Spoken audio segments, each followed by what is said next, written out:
Je m'appelle Mike Sata. Je viens du bout du monde, le Japon, le seul pays à avoir connu l'arme nucléaire. Il y a 30 ans, je suis tombé amoureux de la Bourgogne et de ce château que j'ai essayé de sauver de la ruine pour lui offrir un second souffle. Voulant suivre les traces de mon père et de mon grand-père, je pensais au début devenir médecin pour sauver des vies humaines. Finalement, je me suis retrouvé à construire des instruments de haute technologie dans le domaine de la santé, et spécialement dans celui des soins intensifs. Je fais en fait le même travail que les médecins qui sauvent des vies, mais peut-être à une plus grande échelle. Mais aujourd'hui, je suis toujours accompagné, et d'une façon que je n'aurais jamais imaginée.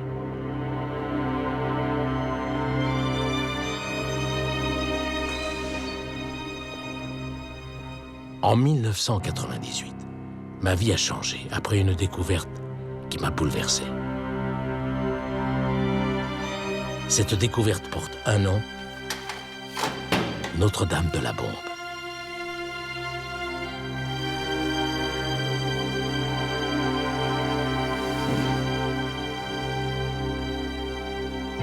During the war, in 1945, Imaginez qu'en 1945, vous êtes à 200 mètres de l'endroit où la bombe atomique a explosé. 200 meters above this Uragami Chapel, Et qu'à cet endroit, il y avait une église the chapel.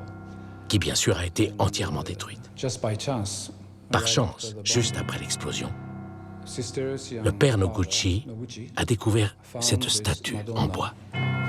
by accident.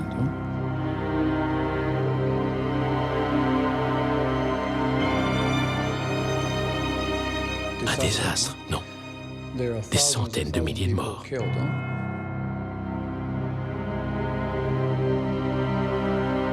Et j'ai de la peine de voir qu'aucun président américain jusqu'à maintenant n'ait daigné se rendre depuis sur ces lieux. Sans cette visite, la guerre est toujours là.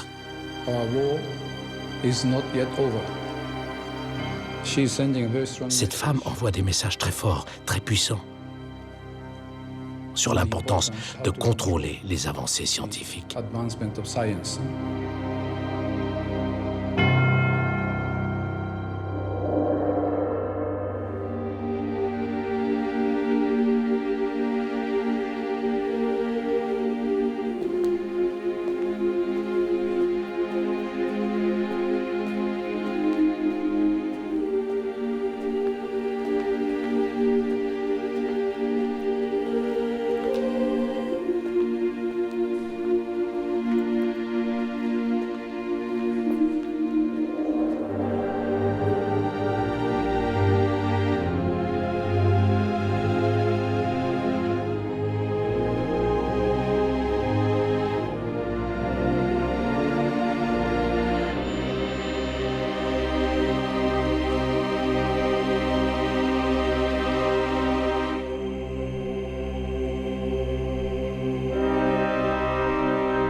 Certains l'appellent Marie, Myriam ou encore Notre-Dame.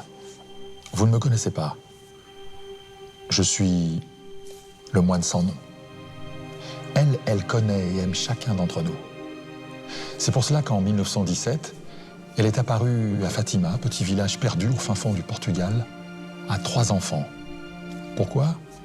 Pour leur délivrer un redoutable secret qui concerne l'humanité tout entière, que l'on soit croyant ou non croyant. C'est ce récit qui va vous être raconté. Les personnages qui composent ce récit ont existé ou existent encore, ce qui lui donne une redoutable actualité.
Je ne suis pas né journaliste, je le suis devenu par accident. 15 jours de coma, une moto coupée en deux, et de mon côté, aucune égratignure. 2 mois plus tard, j'atterris dans une école de journalisme pour un métier que je n'avais pas choisi. J'aurais été incapable d'en faire un autre. Dans ma famille, on était ingénieur ou rien. J'allais donc devenir rien en devenant journaliste. Ma ligne éditoriale, depuis 20 ans, donnait envie d'agir avec de vrais héros de nos sociétés ou faire des enquêtes. Severino Díaz. Je m'appelle Severino Díaz, j'ai 64 ans.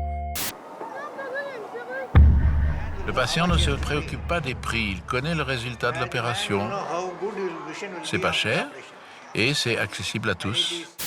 L'extrême violence de son assassinat a mis en lumière la pertinence d'une intuition quasi révolutionnaire.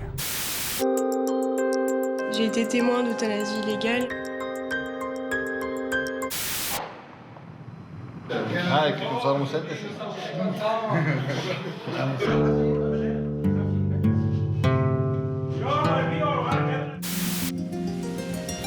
Les plantations de Monsieur Auroy sont bordées par la célèbre passe aux requins, chère au cinéaste. Et pour se rendre au vignoble, un seul accès, il faut traverser la passe. Et elle vit au jour le jour, sans chercher à briller. Et en 2010, voilà sur quoi je tombe. L'info du moment, vous l'avez vu partout, c'est ça.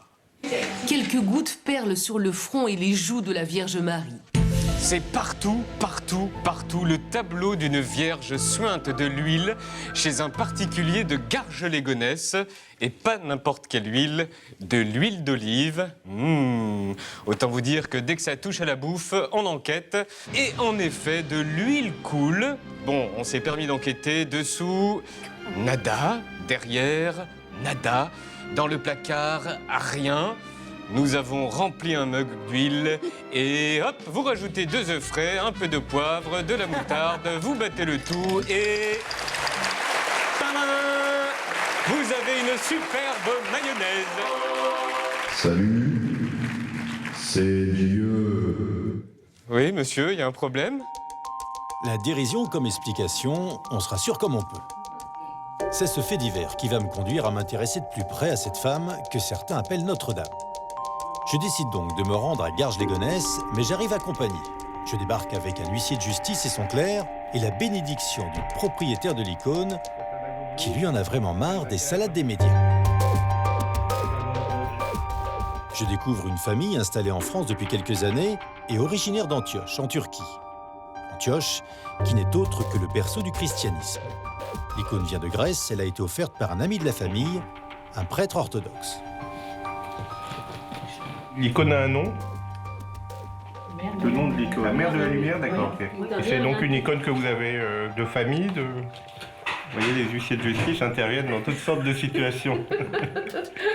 Va chercher du coton. 20 ans d'activité, c'est la première fois, oui.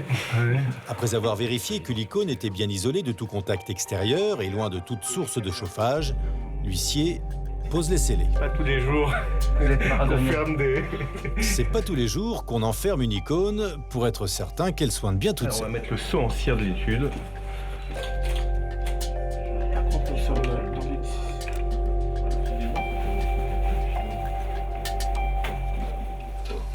Tout et n'importe quoi aura été écrit sur ce dossier.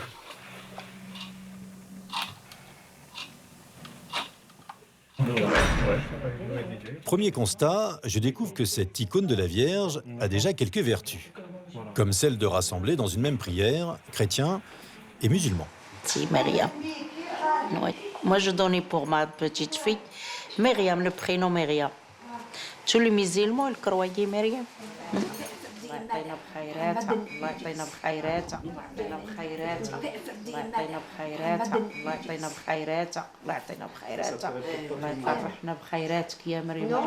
Sept jours plus tard, c'est déjà l'heure de la récolte. Et elle est plutôt bonne. L'huissier de justice récupère 30 centilitres d'un liquide qui ressemble bien à une huile et dont la quantité clôt définitivement le débat sur les origines naturelles de ce sointement. Reste maintenant à analyser ce liquide qui va prendre la direction des labos. Affaire réglée, il n'y a plus qu'à attendre les résultats. D'où vient cette huile? En matière de faits inexpliqués, les experts sont à Lourdes. cap au sud. Là-bas, ils enquêtent et décortiquent depuis plus d'un siècle les guérisons inexpliquées pour savoir si oui ou non, c'est un miracle. Ce lieu est mondialement reconnu non pas pour son huile, mais pour son eau. Ici, ce n'est pas une icône de la Vierge qui est concernée, mais une femme qui a fait jaillir une source au pied d'une grotte. Son nom, Immaculée Conception. Bienvenue à Lourdes, la seule usine à miracle du monde. Pourtant, ici, il n'y a rien à vendre. Aucun gisement de pétrole, pas de parc d'attractions, il n'y a qu'une grotte et de la flotte. Résultat, ce lieu perdu est devenu la deuxième ville hôtelière de France après Paris. 7 millions de visiteurs, 7000 guérisons dites inexpliquées et des millions de personnes à faire trempette dans une eau glacée. Qui plus est, des personnes infectées par tous les microbes de la planète. Et le miracle n'est pas forcément là où on l'attend. Le médecin a-t-il déjà connaissance de cas de contamination dans les piscines de Lourdes en 150 ans? Écoutez, ça peut être arrivé, mais je n'ai pas connaissance. À mes connaissances, non.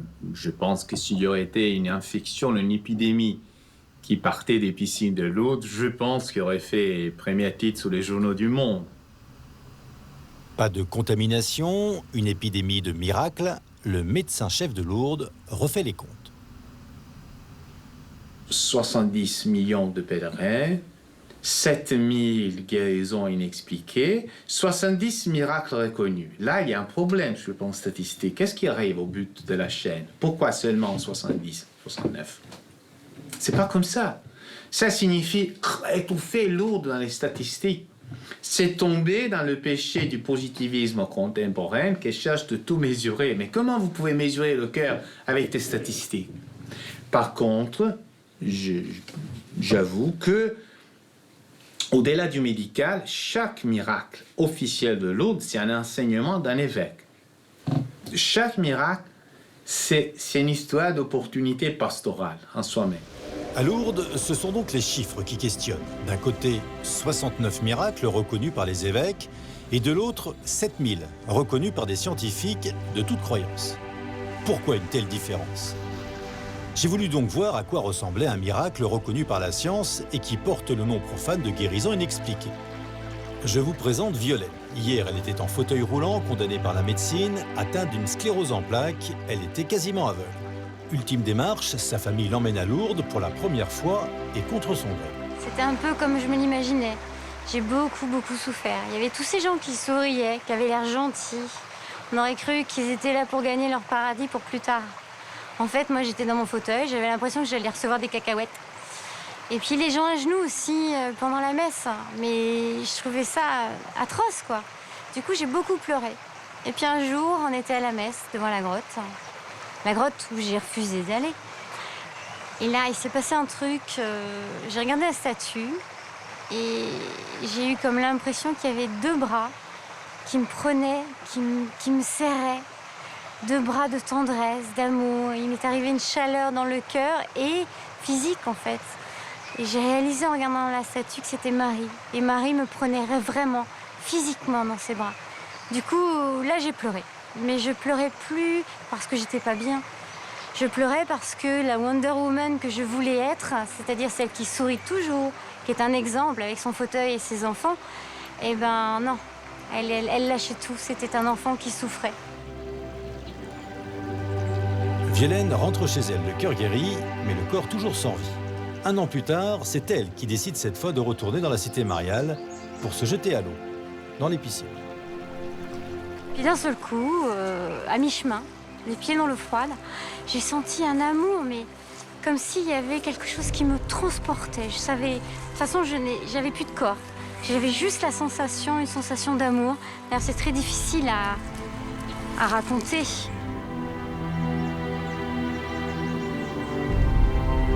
C'était tellement fort, tellement puissant cet amour divin que mon cœur il est petit quand même. Donc il n'arrivait pas à tout contenir. Et j'ai cru que j'allais mourir étouffée, les pieds dans l'eau froide, tout simplement. Ensuite, quand je suis sortie, j'ai regardé tout autour de moi, il y avait comme un espace temporel différent. C'est-à-dire j'avais un décalage, les gens parlaient et moi je les entendais, mais à peu près 10 minutes après. Il y avait un décalage, je ne sentais plus rien, j'avais l'impression de flotter. Par contre, j'ai eu une douleur au niveau des jambes. J'avais jamais eu une douleur aussi violente de feu. Et les yeux qui m'ont brûlé, pas possible, pendant le quart d'heure qui a suivi. Puis après, plus rien. nickel. Je suis sortie, j'ai rejoint les rangs, entre guillemets. On a repris les fauteuils, tout ça. Par contre, j'avais pas les mots, j'en ai pas parlé. J'en ai pas parlé, mais vraiment, j'avais l'impression que j'avais vu Jésus et qu'il m'avait dit « Eh ben, tu vois, je t'aime ». Il m'a vraiment dit qu'il m'aimait. Moi, une espèce de pécheresse qui avait été mariée, divorcée, qui avait eu un enfant en mariage, il m'aimait, moi. Alors là, mon bonheur, il était total. J'en demandais pas plus. J'en demandais pas plus. Et au niveau de la maladie, qu'est-ce qui s'est passé par la suite? En fait, dans l'heure qui a suivi, on a le fauteuil roulant, on était les premiers, il a crevé. Donc on a dû changer de... On a pris une petite berline, là, et en fait, on m'a posé, avec bien des précautions, sauf que je tenais debout. Donc là, ça a été déjà, j'ai dit, mince, je tiens debout, c'est pas normal.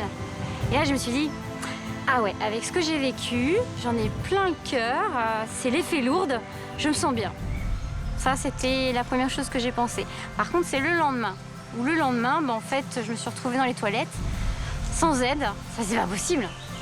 Le carrelage était froid, chose bizarre, j'avais pas de sensation. J'ai appelé à l'aide et puis en fait, je me suis aperçue que je tenais debout, j'arrivais à marcher et que je voyais tout ce qui se passait autour. Je voyais comme quand on va au cinéma voir un film en 180 degrés. C'était tout simplement énorme. Alors je suis allée me remettre dans mon fauteuil en disant « Waouh, ça, l'effet lourde, c'est super. Mais par contre, j'en parle à personne parce qu'on va me prendre pour une folle. Et de toute façon, les miracles, c'était vraiment pas pour moi. Ça, j'y croyais pas en plus. Donc, je profitais. Tout au long de mon séjour, je me suis dit, si ça dure, même jusque demain, c'est formidable. Cette guérison immédiate, totale et irréversible a donc été reconnue par plusieurs scientifiques internationaux comme réellement inexplicable. L'évêque, dont dépend Violaine, n'en fera pas un miracle pour autant. Il attendrait une opportunité. 70 pour 7000, les opportunités chez ces pasteurs sont donc plutôt rares. Pourquoi ? Pourquoi depuis 1858 ces guérisons par milliers? Et pourquoi cette attitude prudente du clergé? Si à Lourdes la Vierge guérit grâce à son eau, j'apprends qu'à Fatima au Portugal, elle a séché 70 000 personnes au propre comme au figuré.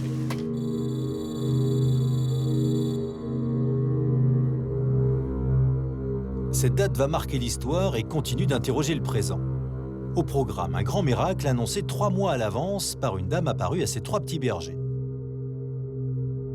Ce 13 octobre, sans radio, ni télé, ni réseaux sociaux, ils sont pas moins de 70 000 personnes à être à l'heure au rendez-vous et sous la pluie. Une foule de curieux, de sceptiques et de croyants, ils vont tous en prendre plein les yeux.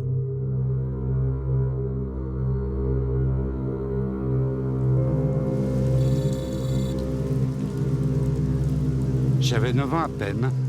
Le soleil s'était détaché du ciel et il allait bientôt percuter la terre. J'ai couru me mettre au milieu des gens, tous pleuraient, tous s'attendaient à la fin du monde. À côté de moi, il y avait un non-croyant. Il avait passé toute la matinée à se moquer des gens. Mais lui aussi était paralysé, abasourdi, les yeux braqués sur le soleil.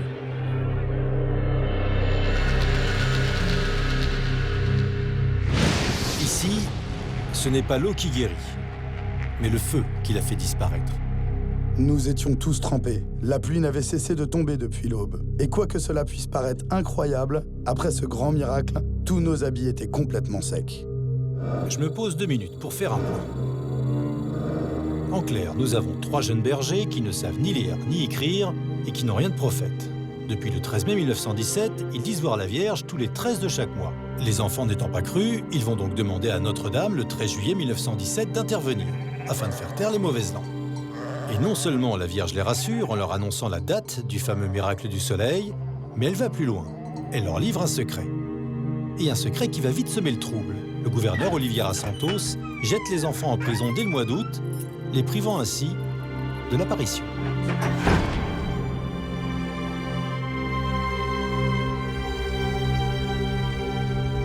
Quel paradoxe! Un gouverneur non-croyant qui somme 3 enfants de lui révéler ce en quoi il ne croit pas une seconde. Surprenant, non? Et pour cela, il va y mettre les moyens. Il va même jusqu'à les menacer de mort. Plus surprenant encore, c'est la réaction de ces 3 enfants qui ne vont pas céder, qui ne vont pas varier d'un iota de leur récit. Quel est donc ce secret qui donne du courage à des enfants coupés de leur famille et menacés de mort? En cherchant, je découvre que ce n'est pas qu'un simple secret, mais qu'il contient 3 parties bien différentes qui vont marquer les esprits avec des expériences au-delà de l'imaginable.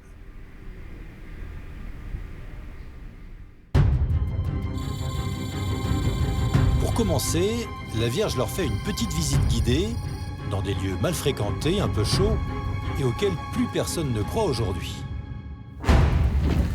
Bienvenue en enfer et au purgatoire. Vimos dentro de oceano de fogo os demónios e as almas como se fossem transparentes.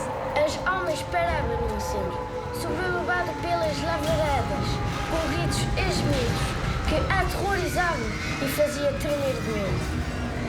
Foi horrível, horrível. Se a Virgem não nos tem prometido levar com ela para o céu, teríamos morrido de medo.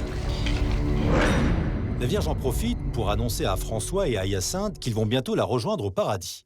Les 2 petits bergers sont ravis, ils meurent 2 ans plus tard de la grippe espagnole. La petite Lucie est désormais la seule gardienne du secret.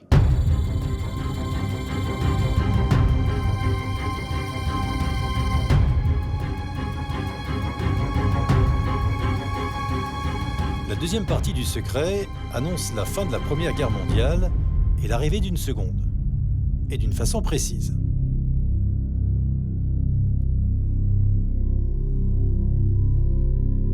La Seconde Guerre mondiale commencera en 1938 par l'annexion de l'Autriche par l'Allemagne. Le pape Pie XI, lui, meurt le 10 février 1939. La Vierge avait été encore plus précise. La guerre sera précédée d'une nuit illuminée par une lumière inconnue, et le 25 janvier 1938, une aurore boréale allait faire la une de tous les journaux.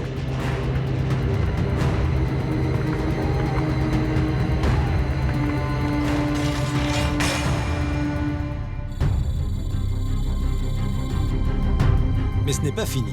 Ce même 13 juillet 1917, Notre-Dame de Fatima demande au pape, par l'intermédiaire de ses enfants incultes, de lui confier la Russie à son cœur immaculé. Les enfants ignorent le sens du mot Russie, ils sont persuadés que c'est le nom d'une femme. La Vierge semble prévenir du danger du communisme. La révolution d'octobre n'a pas encore commencé. Брызжет из глаз искрами, и слова насыщены. Where Lenin's power is absolute. This is the dictatorship of the proletariat, a power won and maintained by violence, power that is unrestricted by any law.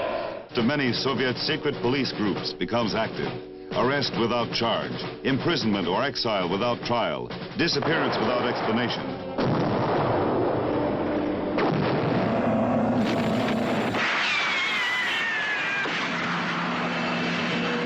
Fighting was brutal, but within 3 weeks, the Soviets liberated the eastern part of the city.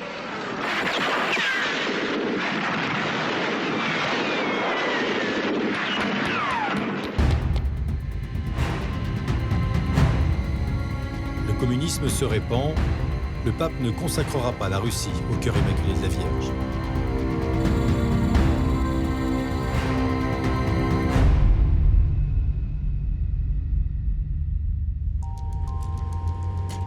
En juin 1943, tombée gravement malade, Lucie, devenue religieuse, informe son évêque, l'évêque de Léra, qu'il peut, s'il le souhaite, prendre connaissance du 3e secret. Le prélat refuse, préférant attendre 1960. Qui refuserait de connaître un secret qui a déjà pris à partie 70 000 personnes avec ce fameux miracle de la danse du soleil? L'unique gardienne du secret se tourne alors vers Rome. Même réponse. Le pape lui aussi n'est pas pressé de connaître ce secret et préfère attendre 1960.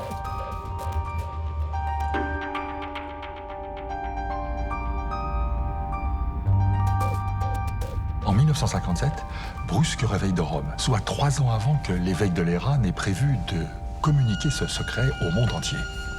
Le Vatican ordonne à l'évêque de Léra de lui remettre tous les écrits de Sœur Lucie ainsi que ce 3e secret. Raison invoquée? Question de sécurité. Comme dira le nonce à l'évêque de Léra qui se voit obligé de laisser filer ce secret pour Rome. Question de sécurité.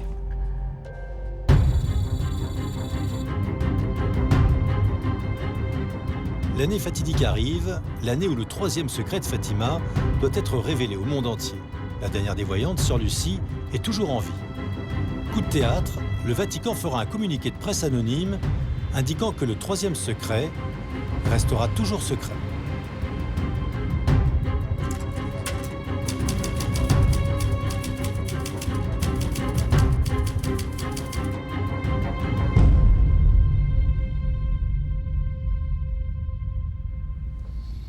Intéressant, non?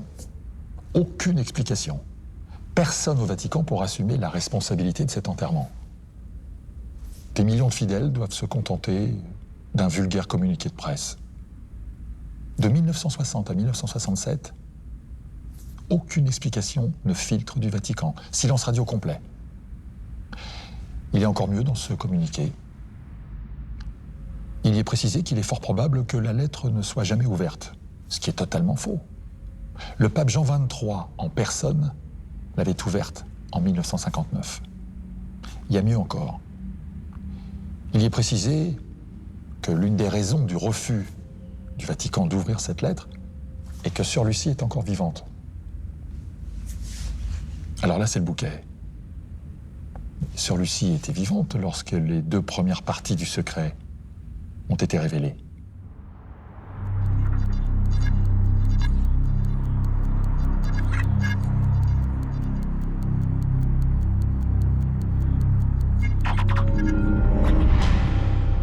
Au Portugal, l'évêque de Léra mesure son erreur d'avoir laissé filer à Rome la 3e partie du secret, alors que c'est lui qui en avait la responsabilité.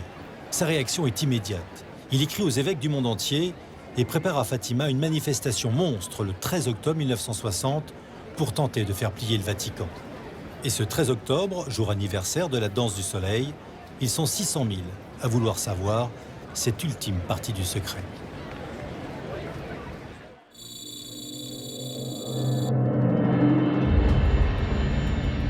Un an plus tard, la Vierge refait parler d'elle, pas très loin de Fatima, en Espagne, à Garabandal, petit village perdu comme Lourdes et Fatima. Je suis sur la bonne piste. 4 fillettes sont ici concernées. Si à Fatima, il n'y avait pas encore de caméra pour capter les effets spéciaux du soleil, à Garabandal, il y a du monde derrière les objectifs et ils vont être gâtés. Car ici, c'est une grosse production. Du Hollywood avant l'heure, mais sans effets spéciaux. Les enfants vont vivre des extases de jour comme de nuit, 2000 au total. Ils marcheront en arrière sans jamais trébucher, le nez dans le ciel et la bouche toujours en pleine conversation. La Vierge est accompagnée par un ange, et non des moindres, il se présente aux enfants comme étant l'archange Saint-Michel. Selon le livre de l'Apocalypse, il est le bras armé de la Vierge, celui qui bataillera à la fin des temps. À Garabandal, pas de secret, mais 3 prophéties. Un avertissement, un grand miracle et un châtiment. L'ange se veut toutefois rassurant. Dieu n'envoie rien par la peur, dit-il aux enfants, mais par amour et justice.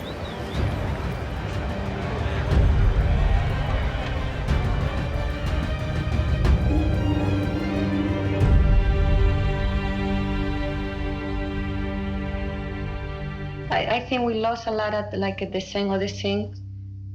We lost like a lot of the saying of the thing is sing no more. You know, like we don't to spoil, we don't do sacrifice. Do you mean we've lost a sense of sin? Yes. The mother gave us the message July 4. And she said to us, give it you October. The first message is, I don't say in Spanish, but I can say in English. Hay que hacer muchos sacrificios, mucha penitencia, visitar al Santísimo con frecuencia, pero antes tenemos que ser muy buenos. Ya se está llenando la copa, y si no cambiamos, vendrá un castigo muy grande. And this big miracle, do you know when it's going to happen? Yes, I know the year going to be happen, I know the day, but the Blessed Mother said tell 8 days before. On est donc prévenu. À Garabandal, comme à Fatima, la Vierge annonce des événements à l'avance. Mais à quoi bon ces annonces prophétiques si personne n'est mis au courant et si les médias décident de ne pas relayer l'information? En attendant, la fillette de Garabandal a grandi aux États-Unis, à New York, comme une mère de famille ordinaire. Et aujourd'hui, toujours pas d'annonce. Conchita a 69 ans, 4 enfants et vit sur Long Island. Elle refuse toute interview à la demande de Mère Teresa, qui a été sa conseillère spirituelle pendant 30 ans et marraine de sa fille aînée. La famille vit ici, dans l'une de ses maisons. J'ai pu m'entretenir avec Conchita pendant 2 heures elle m'a confirmé une information. Le troisième secret de Fatima aurait été lu par le président Kennedy, Churchill et Khrouchtchev. Toujours est-il qu'en 1963, un traité d'interdiction partielle des essais nucléaires était signé.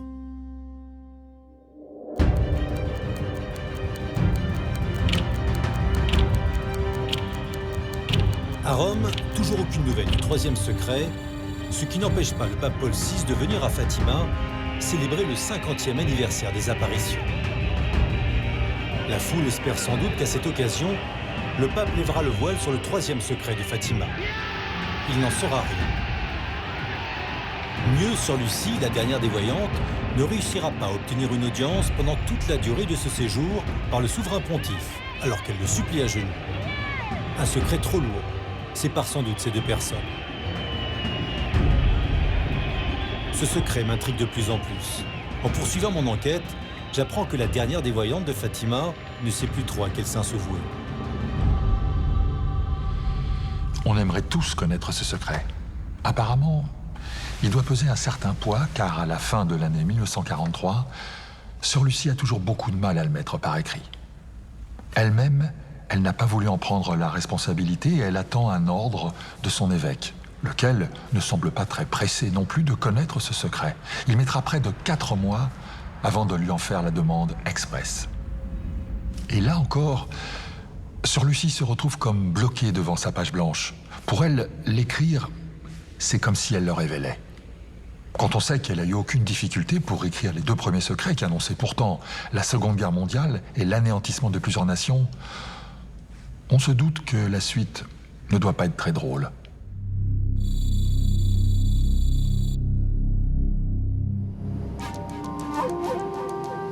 J'étais à milieu d'imaginer que l'icône de Garges Légonesse allait me conduire 2 ans plus tard au Japon, ma première visite en 24 ans de journalisme. Et je découvre ici que la Vierge a de l'humour.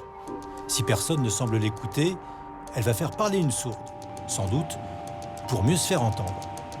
Je pars dans ce pays qui a déjà expérimenté le pire avec la bombe nucléaire. Là, c'est une statue de la Vierge importée des Pays-Bas qui va défrayer les chroniques. Son nom, Notre-Dame de tous les peuples. Son port d'attache, Akita, au nord-est de Tokyo. Son lieu de résidence, le couvent des Sœurs de l'Eucharistie. Il n'y a personne quand j'arrive sur les lieux. La porte est entr'ouverte. J'entrerai presque par effraction pour voir celle que des millions de personnes ont vu pleurer devant leur poste de télévision. Notre-Dame de tous les peuples, inconsolable pendant plus de 7 années. Cette statue en bois se soumettra à tous les examens. Et on peut faire confiance aux Japonais pour ne rien laisser au hasard. La statue a été scannée, les larmes analysées, sans une lacrymation au total. 3 groupes sanguins ont été décelés, le groupe B, O et AB. 30 ans après ces événements, personne ici ne semble s'en souvenir.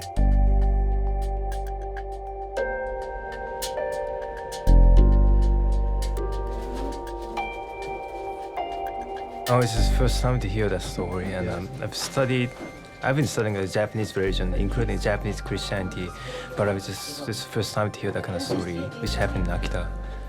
北のマリア様あんまり知らないからそういうメッセージがあったっていうのもほれあんまり知らないでしょ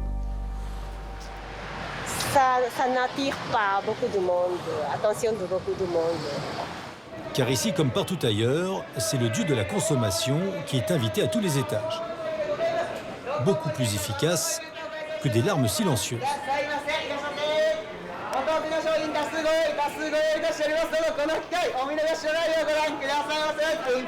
Et rien ne lui échappe. Il contrôle tout.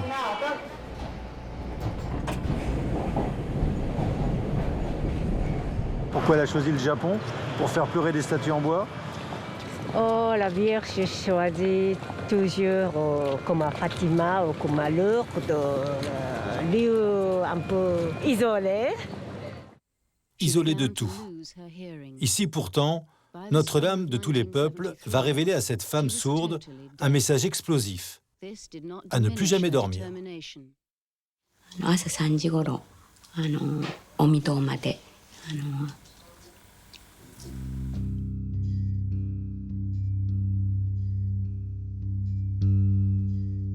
もし人間が後悔や改善することをしないのなら、父なる神は人類にひどい罰を課すだろう。それは洪水よりもひどい。火が空から落ち、人類の大部分を絶滅させる。生き残った者は死者を恨むだろう。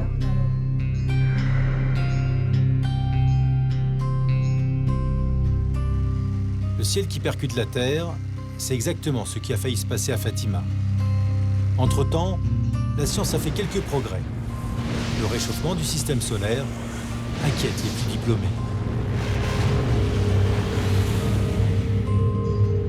Au Japon comme ailleurs, personne ne semble avoir entendu parler de ces larmes et du message qui les accompagne. Ça n'intéresse personne. Qui couche avec qui? Quel a été le vainqueur de la coupe de je ne sais quoi en 1986? Ça, c'est capital, on fait des prodiges de mémoire. C'est à qui retiendra le nom des vainqueurs. Bon, ça, c'est capital. Mais Dieu, qui voulez-vous que ça intéresse? Dieu peut s'agiter, faire des miracles incroyables. C'est totalement oublié, c'est dans les faits divers. C'est comme les chiens écrasés.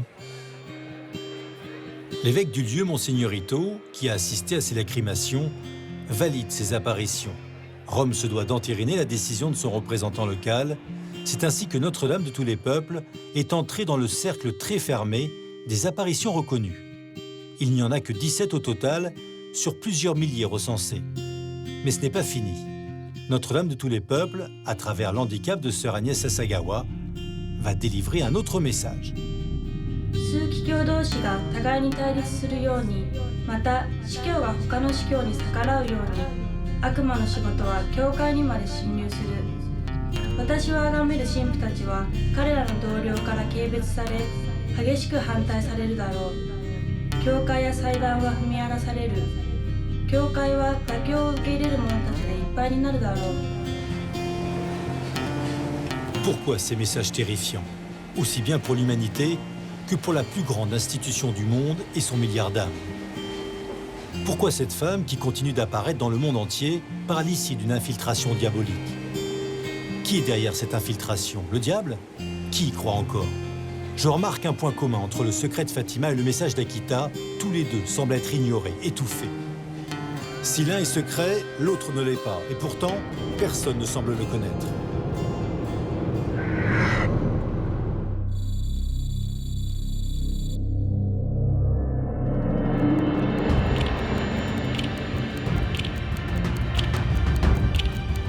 À Rome, Paul VI vient de mourir, emportant avec lui le troisième secret.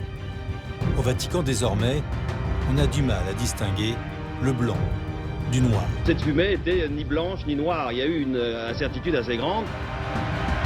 L'élu s'appelle Albino Luciani. Bonne nouvelle, le nouveau patron de l'Église catholique a déjà rencontré Sœur Lucie, contrairement à son prédécesseur. Une rencontre qui l'a d'ailleurs bouleversé, et à l'époque, le cardinal qu'il est se fait une promesse.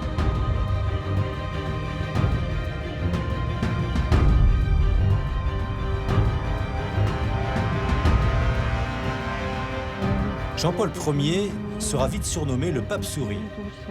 Mais dans les coulisses, il y en a qui font grise mine. Le nouveau pape veut réformer la curie et mettre de l'ordre dans les finances du Vatican. Il n'en aura pas le temps.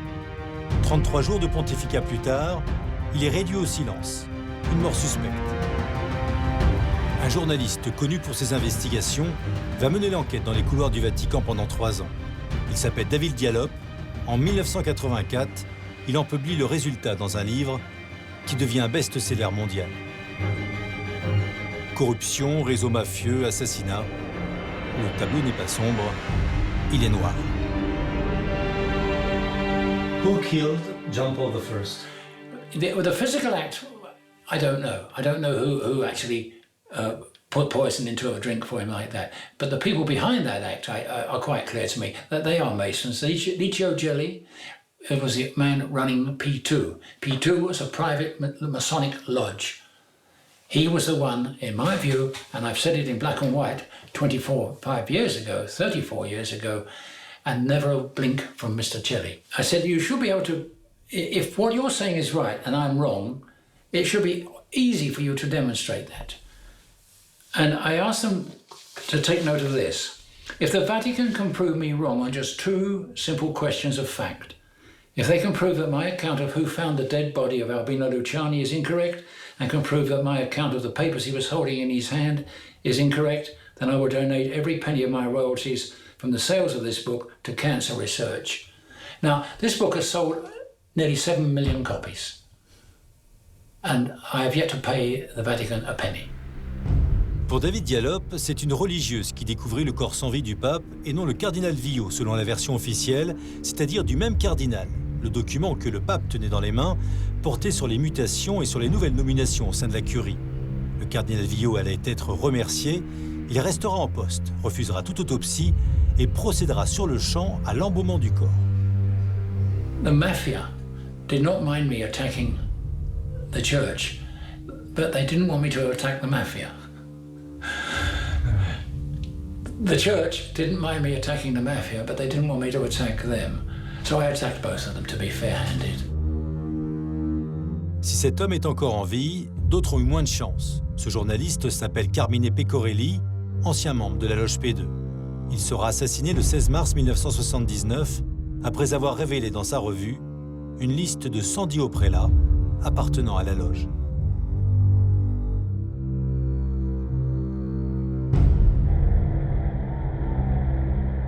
Son successeur sait-il ce qui l'attend? Sur son blason, il choisit ses armes. Ce sera le M de Marie. Il confie son pontificat à la Vierge, mais décide de ne pas révéler le troisième secret. La Vierge va se rappeler à son bon souvenir et d'une façon très ciblée. 13 mai 1981, jour anniversaire des apparitions de Fatima, le pape polonais va être touché à bout portant par 2 balles. Son meurtrier, le tueur Ali Aqsa, ne comprend toujours pas comment il a pu rater sa cible. Un an plus tard, le pape lui rend visite, lui donne son pardon et lui dit simplement qu'il avait choisi la mauvaise date, le 13 mai, anniversaire de Notre-Dame de Fatima. Le jour de l'attentat, le pape tombe dans les bras de son secrétaire particulier. Il reconnaît aujourd'hui qu'il n'aurait jamais dû survivre à cet attentat.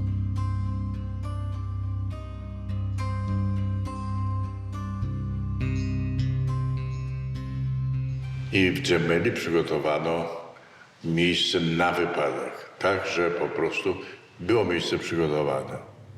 A krew zawsze była, grupa krwi gotowa nie w Watykanie, tylko w szpitalu Gesù Bambino.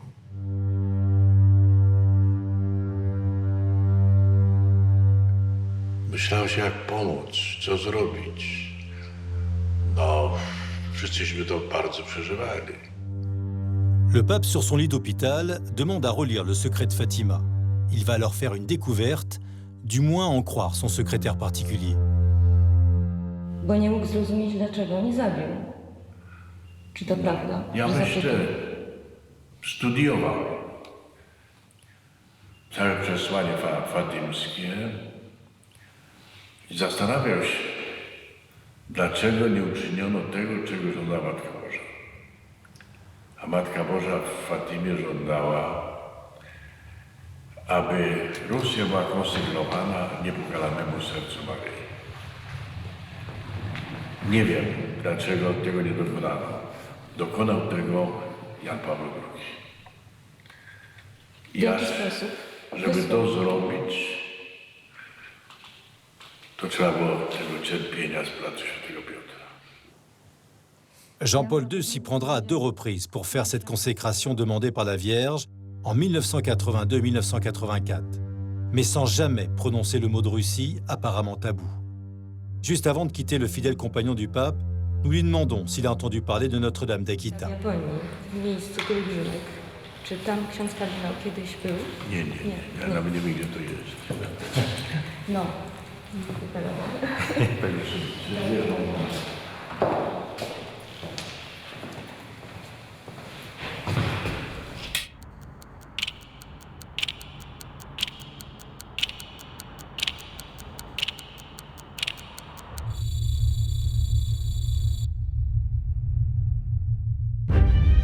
Un mois après l'attentat, la Vierge refait signe sur un territoire qui a déjà vu naître une guerre mondiale. Elle apparaît à quelques kilomètres de Sarajevo. Ici, 6 enfants sont concernés. Nous sommes sur un territoire où la religion est très surveillée. En 81, ils avaient entre 6 et 15 ans. Aujourd'hui, ils en ont 40. Du jamais vu, ce seraient donc des apparitions non-stop et avec des messages d'amour à répétition. Les temps changent. 2 millions de pèlerins, pas de message catastrophique, mais un appel à la prière, au sacrifice et aux jeûnes. Cette femme dit voir la Vierge depuis 1981 et elle prie non pas pour les non-croyants, mais pour ceux qui ne connaissent pas encore l'amour de Dieu. La Vierge invite les pèlerins à ne pas juger ceux qui ne croient pas et à croire en l'amour infini du Père.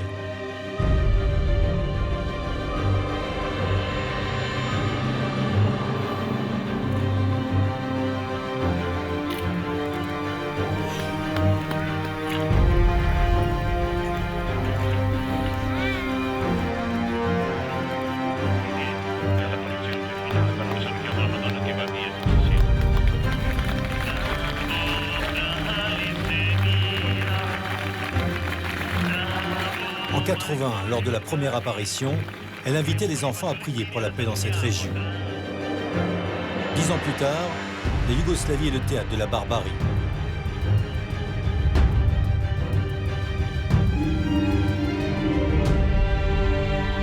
Aujourd'hui, cette terre libérée de l'athéisme communiste n'a rien à envier à Lourdes ou Fatima.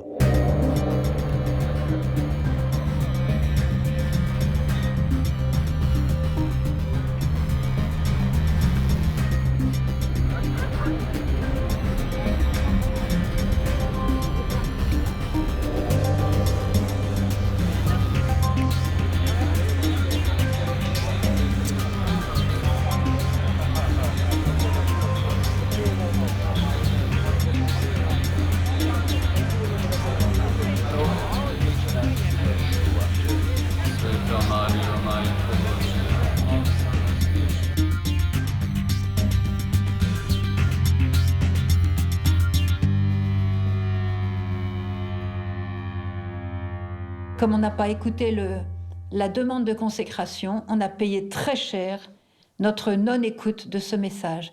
Qu'est-ce qu'elle fait à Medjugorje? Elle revient, elle prolonge ce qu'elle a commencé à Fatima, et là, elle s'est dit, ce coup-ci, c'est pas question de seulement leur donner un programme et leur dire en 3 paroles le chemin à suivre pour avoir la paix dans le monde, je vais les former. Et ici, elle vient tous les jours, maintenant depuis 1981, elle vient chaque jour voir plusieurs des voyants afin de former un peuple. Et elle forme les apôtres de son triomphe. À Fatima, elle a annoncé son triomphe. À la fin, mon cœur immaculé triomphera. Ça, c'est la plus grande prophétie de l'ère chrétienne, on peut dire. Après Jésus, après les apôtres, bien sûr. C'est la plus grande prophétie venant de la Mère de Dieu. Elle sait et nous le dit qu'elle triomphera. Elle est la femme appointée par Dieu pour écraser la tête de Satan, la tête du serpent. Elle et sa descendance, faut pas l'oublier, nous faisons partie de ça. Donc ça va arriver. Maintenant, à nous de hâter le temps. Je ne suis pas pressé d'arriver à cette confrontation finale. J'apprendrai qu'ici, la Vierge a aussi délivré des secrets qui seront révélés une semaine avant leur réalisation. Une responsabilité qui incombe à cet homme dont le sourire et la joie apparente me rassurent. Il a été choisi par les voyants pour révéler au monde les 10 derniers secrets de la Vierge. Un franciscain, bientôt prophète donc, mais qui en attendant ne manque jamais une occasion pour bousculer les visiteurs. Jučer kažu da se rodio 7 milijardi ti stanovnik. Ma koliki ovog trenutka misle na Boga? Koliki misle da im je Bog darovao besmrtnu dušu i da će vječno živjeti? Koliki to znaju? I Gospa kaže, nemojte puno pitati kad će što će biti, nego vi učinite sve sa svoje strane da budete spremni.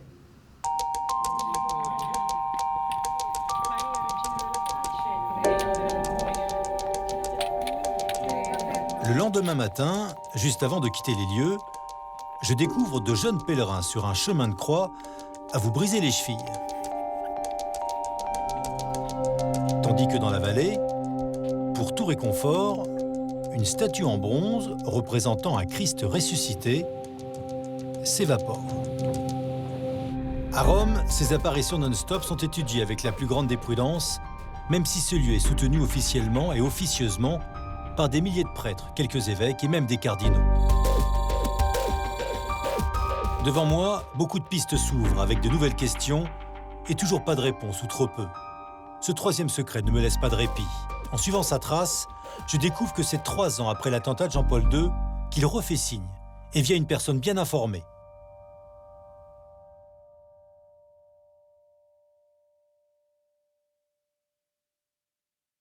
Si je comprends bien, à cette date, le troisième secret était donc déjà connu. Pourquoi alors ne pas préciser les apparitions auxquelles le cardinal fait référence? 5 ans plus tard, la Vierge semble remettre les pendules à l'heure. Un nouveau fait divers va interpeller la curie romaine. Une petite statue de la Vierge de Bosnie, appartenant à un couple italien, s'est mise à pleurer des gouttes de sang. L'endroit n'est pas anodin, dans un petit village à quelques kilomètres seulement du Vatican. Ces larmes ont défrayé une nouvelle fois la chronique. Les analyses confirment, il s'agit bien de sang humain.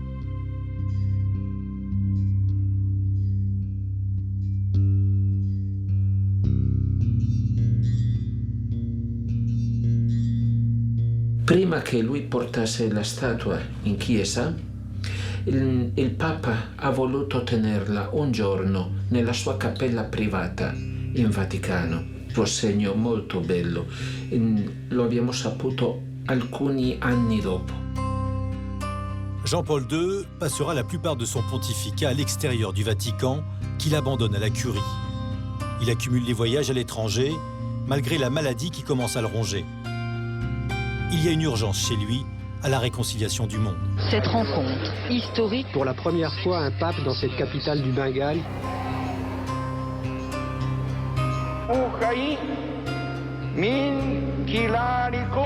Jean-Paul II n'est pas venu transiger aux 60 millions d'Américains qui en majorité ne se sentent plus en communion avec la pratique de leur Église. Il est venu rappeler que sa morale religieuse ne se réforme pas comme une constitution. Et pour amener ses fidèles dans les rangs, Jean-Paul II est sur tous les fronts. Celui du rire jusqu'à la colère. Questi che portano sulle loro coscienze tante vittime umane devono capire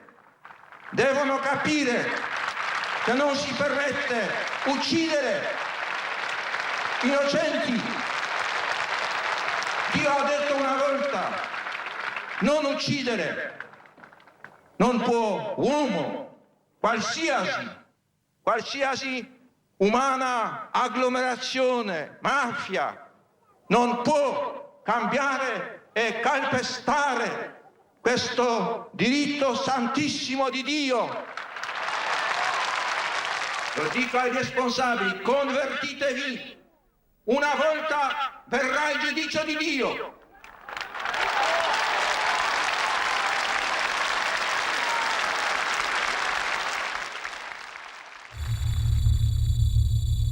Un nouveau millénaire sonne, rien n'y fait.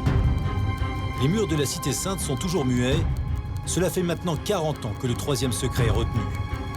La grande frayeur du 13 octobre 1917 est bien oubliée. C'est donc Hollywood qui va ouvrir le bal des festivités à grand renfort de millions de dollars. Et là, la Vierge n'y est vraiment pour rien.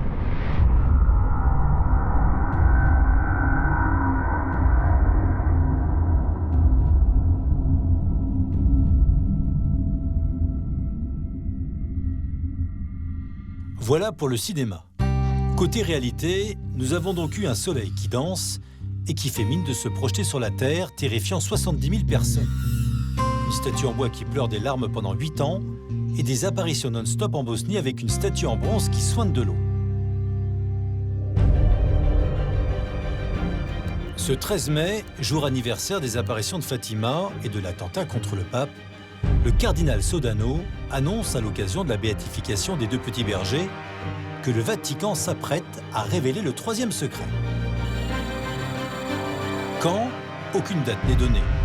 Dans les tribunes, Sœur Lucie, la dernière des trois pastoureaux, attend ce moment depuis 40 ans. Dans son message, le cardinal révèle en partie ce secret en indiquant qu'il concernait en fait la tentative d'attentat de Jean-Paul II il y a 19 ans, qu'il s'agit d'une vision que la Vierge a donnée aux enfants et qu'elle nécessite une explication de texte pour la comprendre. En clair, que ce secret n'a rien de prophétique, qu'il concerne le passé et non l'avenir. C'est une farce. C'est évident, ça n'a rien à voir avec le vrai secret. D'ailleurs, ils finissent par annoncer qu'ils vont enfin le publier, il y a longtemps qu'ils auraient dû le faire, et puis il faut encore 3 semaines avant qu'ils le publient. Alors on comprendrait si c'était en géorgien ancien, en albanais du Moyen-Âge, et qu'il faille quelques spécialistes pour arriver à le traduire. Bon, en portugais, c'est quand même une grande langue dans le monde. On manque pas de gens capables de traduire du portugais dans toutes les langues. Donc ils l'ont trafiqué pendant 3 semaines, ils ont sorti leur petite mouture à eux.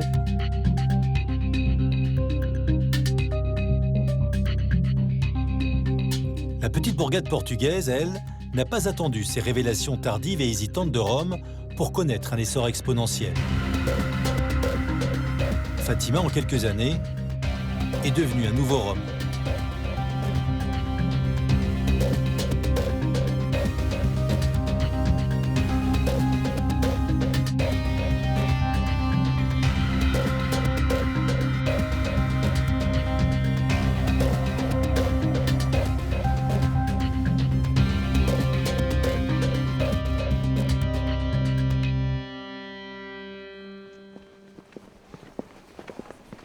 Loin de ces hésitations, alors que je me promène à quelques pas du lieu de l'apparition, je tombe par hasard sur la nièce de Sœur Lucie, la dernière des voyantes. Elle prit son chapelet, je vais lui demander si elle connaît des choses qu'elle ne peut révéler.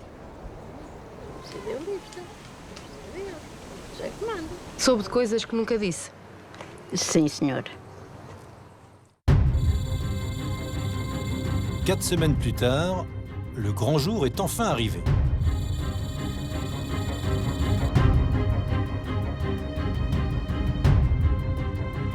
Cruciale, decisiva, come ho scritto nella presentazione e poi nel testo preciso che riferisce... Ce texte serait donc une vision que les enfants ont eue et qui évoque un évêque en blanc tué par des flèches et des balles dans une ville dévastée et jonchée de cadavres.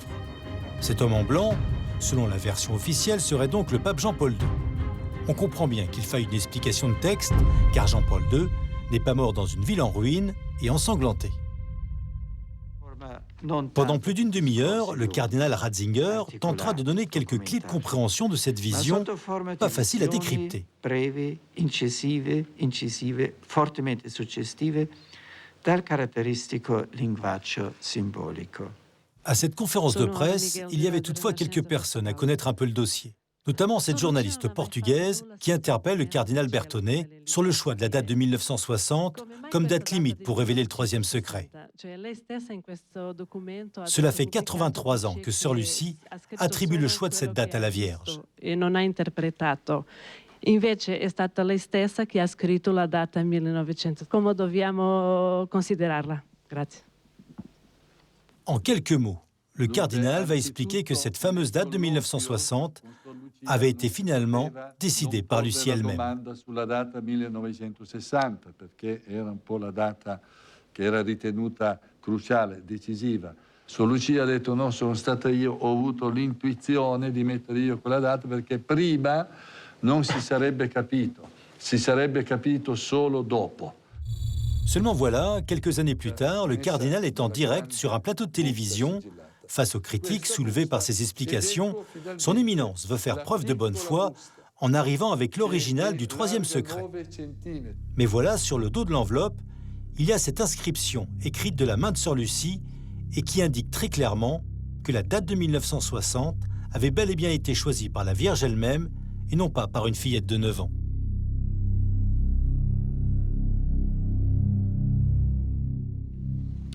Per svolgere in modo più adeguato l'incarico ricevuto, si è ritenuto opportuno inquadrare il testo della terza parte.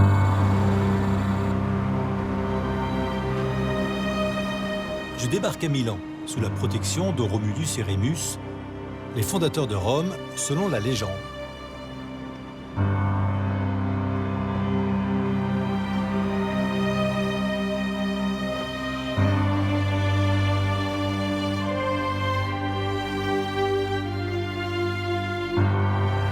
L'homme avec qui j'ai rendez-vous est un procureur américain qui lui aussi a planché sur le dossier, notamment sur les mémoires de Sœur Lucie. Elle en a écrit 4. In the fourth memoir of Sister Lucia, she wrote down what is clearly the beginning of the third secret of Fatima. The Virgin Mary says to her, in Portugal, the dogma of the faith will always be preserved. And then Sister Lucia ended that with the word etc. Because obviously the Virgin went on to say many more things about the situation outside of Portugal, which indicates a crisis in the church, the crisis that we're living through now. And yet, when the Vatican published the vision in 2000, it ignored the fourth memoir. It pretended that Our Lady's reference to dogma in Portugal, and obviously a dogmatic crisis outside of Portugal, was just a notation by Sister Lucia. And the Vatican did not use the fourth memoir, it used the third memoir instead. Why would the Vatican use the third memoir when the fourth memoir was the more complete document?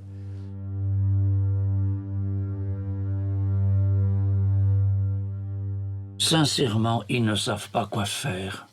Parce qu'ils se rendent bien compte que l'Église est en pleine déliquescence, qu'elle entre peu à peu dans une crise extrêmement grave. Ils ont peur de l'aggraver en annonçant la catastrophe. Ils espèrent arriver à atténuer les dégâts, puisque toujours il y a cette possibilité laissée dans le message de la Vierge qu'on puisse non pas éviter le drame, mais qu'on puisse l'atténuer Et alors ils jouent là-dessus en se disant, si on arrive à atténuer un peu la catastrophe, ça vaut peut-être mieux que de la révéler dès maintenant. Parmi les nombreuses questions que soulève cette parodie de révélation, il y en a une de simple bon sens. Qu'est-ce qui, concrètement, dans ce texte, était si inquiétant pour que le Vatican attende 40 ans avant de le révéler? Cette vision indéchiffrable, elle ne pèse pas grand-chose face à la vision de l'enfer et les mots de la Vierge annonçant la Seconde Guerre mondiale et la disparition de plusieurs nations. Sans conviction, je décide de prendre un peu de hauteur en me rendant dans le plus haut sanctuaire marial de la planète. Il est en France, à La Salette. Je ne savais rien de ce haut lieu et je m'attendais à tout, sauf à ça. Car ici, la Vierge est apparue enchaînée avec un marteau et une pince. Manque plus que les clous. Et ici, ce n'est pas une statue qui verse des larmes, mais la Vierge elle-même.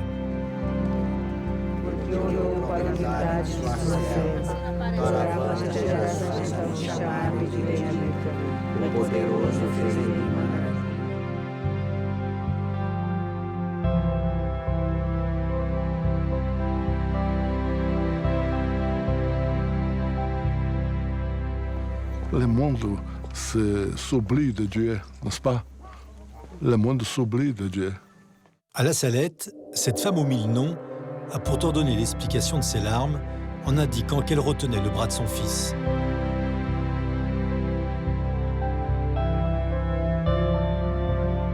Sur les hauteurs, j'apprends qu'elle a aussi confié un secret à 2 enfants, Mélanie et Maximin, 2 bergers également. Un secret authentifié bien plus tard par l'Église, mais ici, personne n'en parle.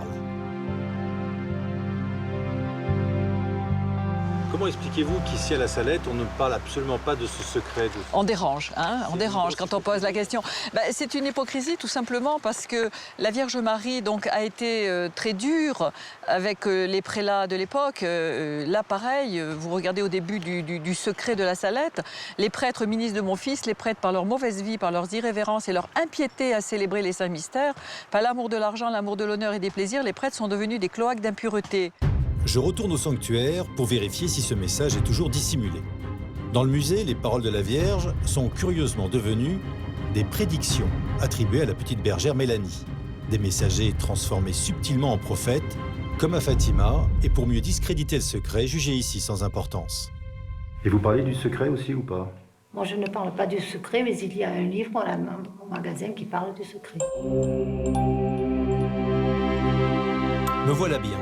J'ai 2 secrets sur les bras, l'un toujours caché, celui de Fatima, l'autre connu mais ignoré, celui de La Salette, et une Vierge qui pleure depuis 1846.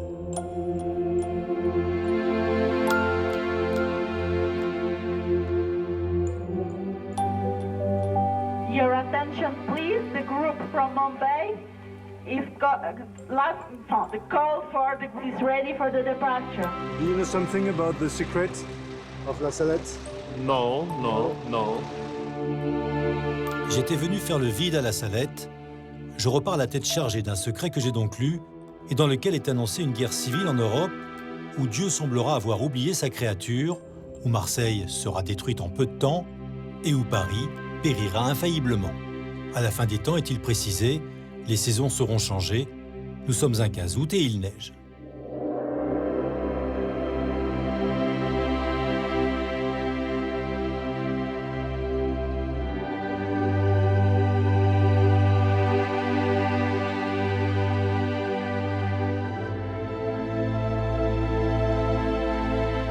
Mon séjour en altitude m'a donné une curieuse impression, comme celle d'avoir grillé une étape. Une question ne me lâche pas.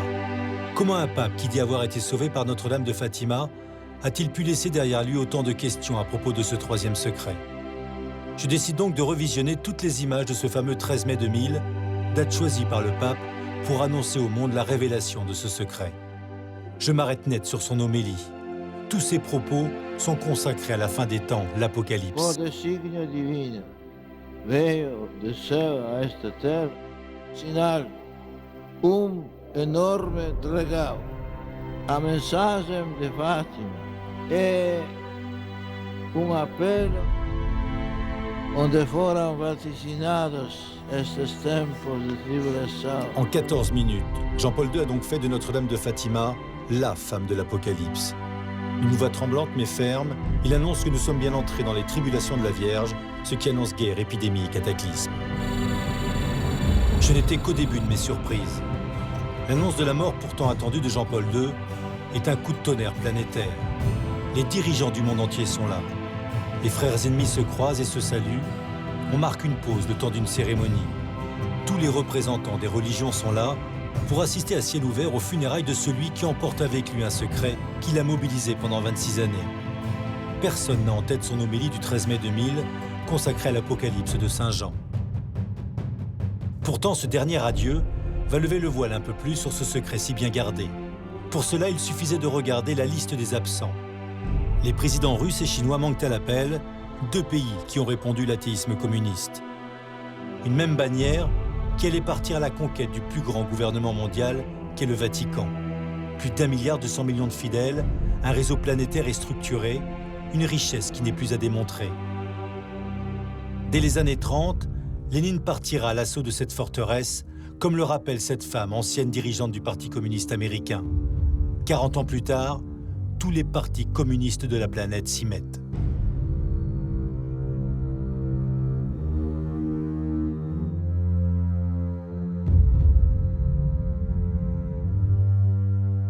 Un confrère, le professeur au grand séminaire d'Issy-les-Moulineaux, me racontait qu'un soir de Noël, après l'office particulièrement solennel et beau évidemment, alors que tous les séminaristes étaient repartis dans leurs cellules, il y en a un qui s'attardait et qui a voulu absolument rencontrer son fils, son père spirituel. Alors il a tambouriné à la porte, l'autre qui était déjà couché lui a ouvert, et là il s'est effondré en larmes en disant « mais quand je suis venu au séminaire, je n'étais pas croyant, j'étais envoyé par le Parti communiste. Et voilà que maintenant, je suis bouleversé, je commence à croire, voilà, à vous rejoindre. » Et il avait ajouté, mais je ne suis pas le seul au grand séminaire dans cette situation-là, il y en a d'autres, mais il avait refusé de donner le nom de ses autres camarades communistes infiltrés au grand séminaire. Combien sont-ils? Nul ne le sait. À cette cérémonie que j'ai suivie depuis mon poste de télévision, une image m'a particulièrement marqué. C'est ce livre ouvert, un évangile, qui curieusement va se refermer tout seul, comme si tout avait été dit et révélé. En allant chercher la source de l'athéisme communiste, j'allais découvrir ce livre écrit par un pasteur protestant et qui révèle des poèmes étranges. Si pour Karl, la religion était bien l'opium du peuple, Marx lui disait croire au diable. Croire au diable et refuser Dieu, c'est somme toute logique. On ne peut pas aimer les deux. Quitte à mener le monde à la ruine, oui, ce monde qui fait écran entre moi et l'abîme, je le fracasserai en 1000 morceaux à force de malédictions. Ainsi j'ai perdu le ciel, je le sais très bien. Mon âme, naguère fidèle à Dieu, a été marquée pour l'enfer. Ce livre, avec ses références, me font tomber de haut. Si j'avais encore quelques doutes, ils vont vite être levés. Car j'ai réussi à convaincre un exorciste attitré de me laisser filmer en caméra cachée des séances qui me rappellent un film célèbre. Nous sommes quelque part en Italie avec une jeune femme qui en quelques secondes va se transformer en furie. 5 hommes pour la retenir, tout juste suffisant. Io sto mangiando tutti i muscoli e le ossa. Antonietta di Gesù, perché ho ucciso dei immondissimi spiriti. No, perché ce l'hai voluto con J'apprendrai que cette patiente se fait exorciser depuis 7 ans, sans succès. Ces démons sont toujours là. Je file à Rome en espérant rencontrer l'exorciste officiel du Vatican. Pas de chance pour moi, il est malade depuis 6 mois, donc impossible de le rencontrer. J'aurais bien aimé, car cet exorciste s'est confessé dans un livre qui, curieusement, n'a pas fait grand bruit. Alors que pour moi, les informations qu'il contient sont explosives. Tout un chapitre est consacré aux satanistes du Vatican. Nel nome di Gesù. Nel nome di Gesù. Amen. Je réalise que l'Église, avec son plus d'1 milliard d'âmes, constitue le plus grand gouvernement mondial, de quoi faire quelques envieux.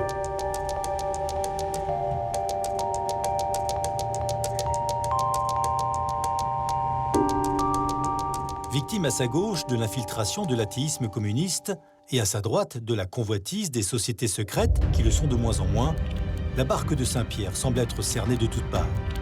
Et cela ne date pas d'hier. Dès 1818, une société secrète luciférienne, connue sous le nom d'Alta Vendita, met au point un plan de bataille pour prendre le contrôle de la forteresse vaticane. Les papes Pie IX et Léon XIII publient ce document et mettent en garde leurs fidèles contre cette tentative de subversion.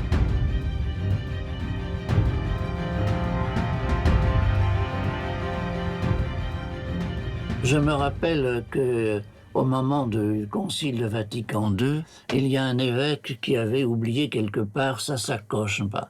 Alors on a bien dû l'ouvrir pour voir à qui elle appartenait et la lui rendre. Et là, on a découvert la fameuse signature des 3 points, n'est-ce pas, sur ces documents. Mais en même temps, ce qui est encore beaucoup plus intéressant, il y avait des recommandations faites par la franc-maçonnerie concernant la liturgie.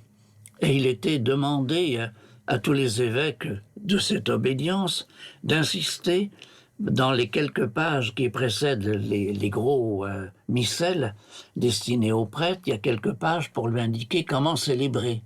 Et alors il devait insister pour qu'on recommande aux prêtres de ne pas trop solenniser le moment de la consécration, de ne pas s'y attarder trop, de glisser assez rapidement. Donc une sorte de façon déjà d'en diminuer l'importance. En clair, les sociétés secrètes, pour prendre ce pouvoir, ont donc décidé de s'attaquer au cœur même de la foi de l'Église, à savoir la croyance dans un miracle qui s'opère à chaque messe et par lequel un morceau de pain devient chair humaine et du vin devient sang. Autrement dit, les prêtres, les évêques, les cardinaux seraient donc les instruments d'un véritable phénomène qui dépasse l'entendement. Alors que dire quand en 99, lors d'une messe en direct à Lourdes, une hostie se soulève toute seule devant les caméras de télévision et qu'aussitôt, la conférence des évêques de France se précipite pour interdire la rediffusion de cette image au motif que c'est tout sauf un miracle. Heureusement, l'image était déjà sur Dailymotion. L'hostie restera soulevée pendant toute la durée de la dite consécration.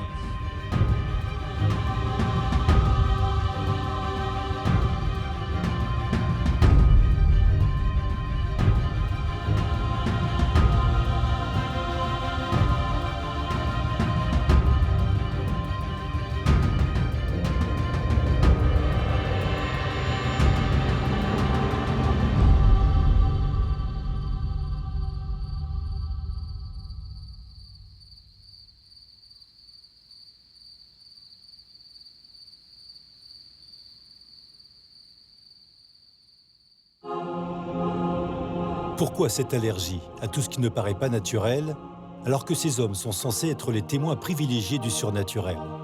Et pas seulement les témoins, mais aussi les serviteurs et à travers le monde entier depuis 2000 ans.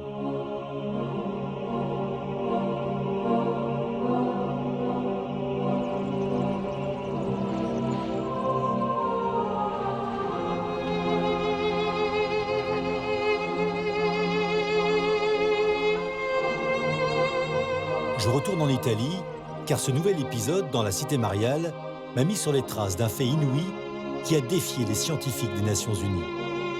Bienvenue à Lanciano, sur la côte est de l'Italie, face à Rome. Nous sommes au 8e siècle. Aux commandes, un curé qui dit sa messe, sans doute sans trop y croire. Au moment de la dite consécration, l'hostie va alors se transformer en chair humaine et des gouttes de sang tombent dans son calice. Les paroissiens sont sous le choc.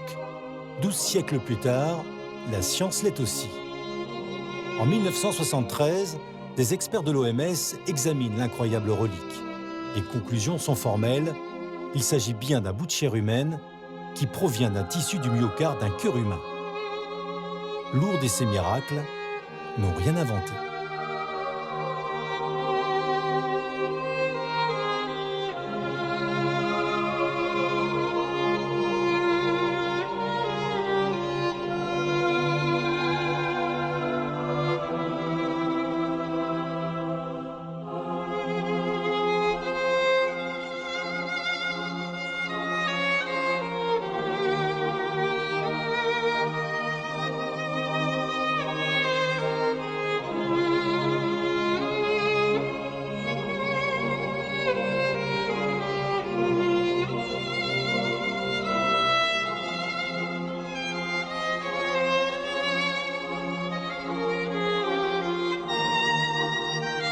Un clergé sournoisement manipulé et qui n'y croit plus, et face à lui une femme qui, dans l'ombre, n'arrête pas d'y croire.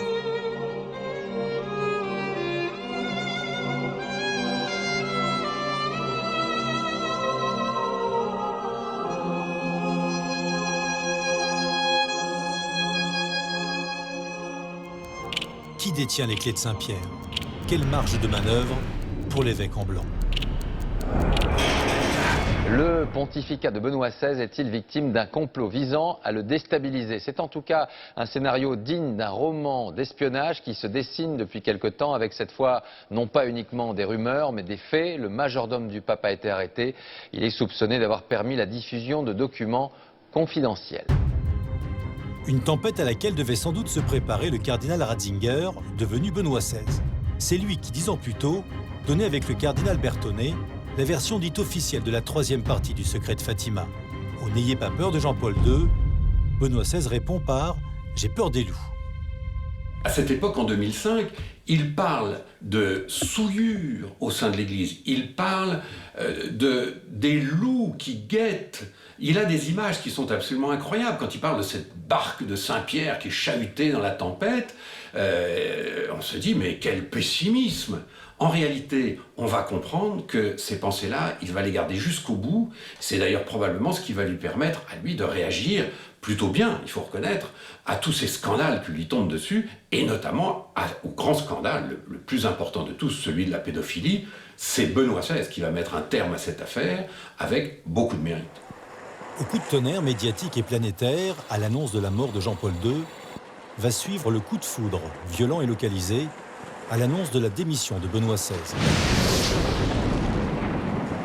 La foudre tombe à 3 reprises sur la basilique Saint-Pierre, un 11 février, fête de la Vierge.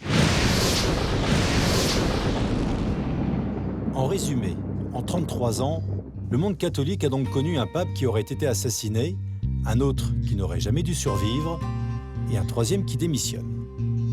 Tout va bien.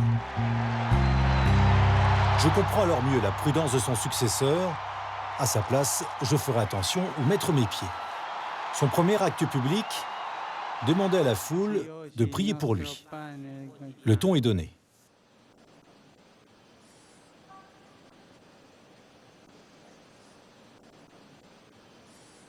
Quelques mois plus tard, autre moment historique à plus d'un titre et qui annonce là aussi des temps compliqués.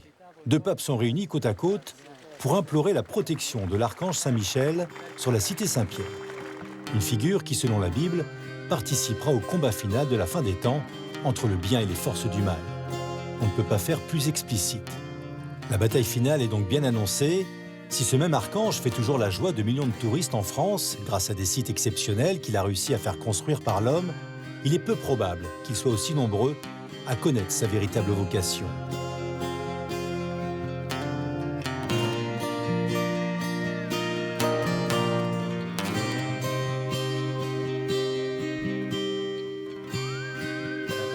Mais revenons à Rome. Pour moi, c'est la date choisie par les papes qui m'interpelle, le 6 juillet 2013. Or, le 6 juillet, c'est l'anniversaire de Notre-Dame d'Akita, au Japon, qui annonce, si je m'en souviens bien, la destruction d'une grande partie de l'humanité et de l'Église avec elle. Ou l'inverse.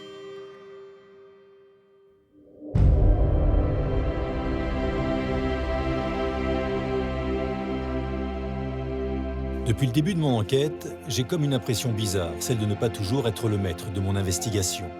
Cela fait maintenant 4 ans que j'ai commencé à écrire ce film, et je veux savoir. 3 mois après ce 6 juillet 2013, tout s'accélère. J'apprends qu'une icône qui représente l'archange Saint-Michel soigne de l'huile quelque part sur une île grecque. Si l'archange, censé défendre la cité Saint-Pierre des forces du mal, est en larmes, cela peut avoir un lien avec ce secret toujours bien caché. J'arriverai après la bataille, l'icône ne soigne plus. Mais les traces et lacrymations sont là, et pas de clergé local pour répondre à mes questions. Pourquoi encore une icône qui sointe, et dont l'image partout dans le monde représente la force et le combat?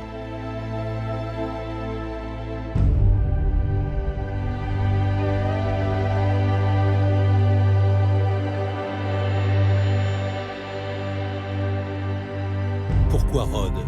Son histoire parle pour elle-même. Cité médiévale unique, carrefour des 3 grandes religions du livre, terre de croisade qui a vu s'affronter chrétiens et musulmans.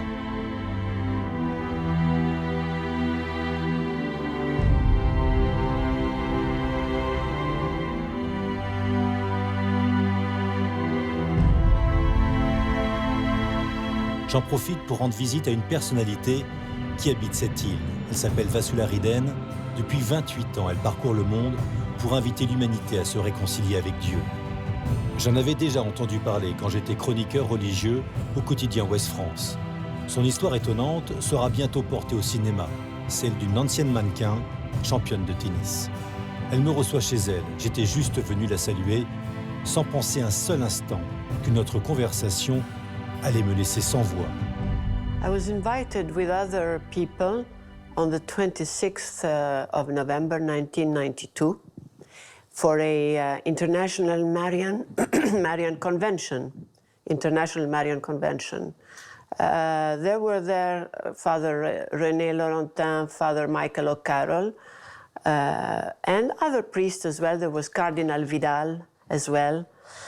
And he wanted to tell us about the messages of Akita and Sister Agnes. And of course he said that, he said something that really surprised us.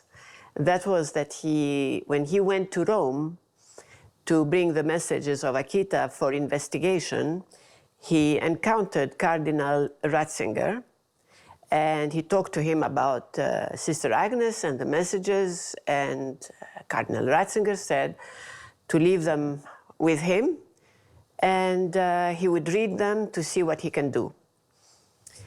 And Bishop Ito thought that he will send in investigation, like normal. He always sends investigation to the site of the apparitions. The next day, when he goes there, he said that he surprised him because Cardinal Ratzinger said to him, "We shall not send an investigation there, no consultants." And he said, "Why?" And then he said, "Because the message of Akita is the third secret of Fatima, so I don't have to investigate." That's what he said. When we heard that, of course, we said, wow, hey, that is the secret of Fatima.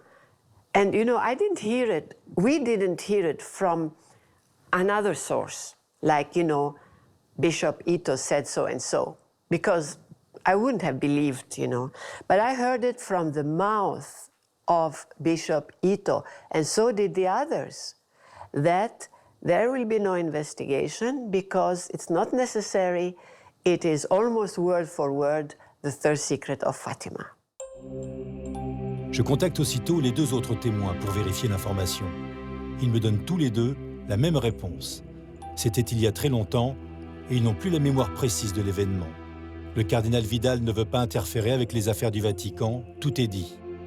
Je file au Japon pour tenter de rencontrer sur place la religieuse japonaise d'Akita. La Vierge lui a donc aussi transmis ce fameux 3e secret. C'était un 13 octobre, comme à Fatima, et 13 ans après que Rome ait décidé de ne pas révéler ce secret. Même date, même chiffre que ceux de l'apparition au Portugal. Je débarque à Tokyo sur 15 cm de neige. Impossible de rencontrer sœur Agnès Sasagawa, elle ne donne plus aucune interview. Heureusement, j'ai retrouvé une vidéo où elle parle des messages d'Akita et révèle sans le savoir le 3e secret de Fatima. C'était au mois d'octobre, la même année. Jusqu'au mois d'août, je n'avais pas encore fait mes vœux. Avant, la Vierge me parlait en me disant « ma fille, ma novice ». Cette fois, la Sainte Vierge m'a appelée en me disant « ma fille bien-aimée ». Sa voix était grave, très grave.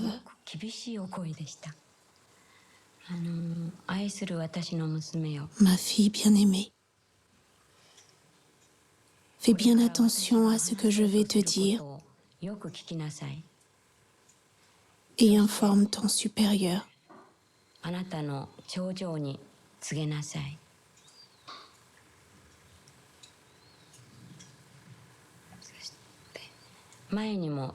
Comme je vous l'ai déjà dit, si les hommes ne se repentent pas, Dieu enverra un terrible châtiment. Le jour où cela arrivera, ce sera terrible et au-delà de tout ce que vous avez vécu jusqu'à maintenant. Ce sera pire que le déluge. Un feu va tomber du ciel.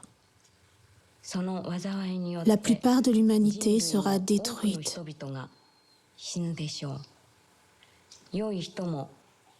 Aucun prêtre ni homme de foi ne sera épargné. Les survivants seront dans une telle détresse qu'ils envieront les morts. Les seules armes que vous aurez seront le chapelet et la croix, le signe de mon fils. Priez le chapelet. Priez pour le pape, les évêques et les prêtres avec le chapelet.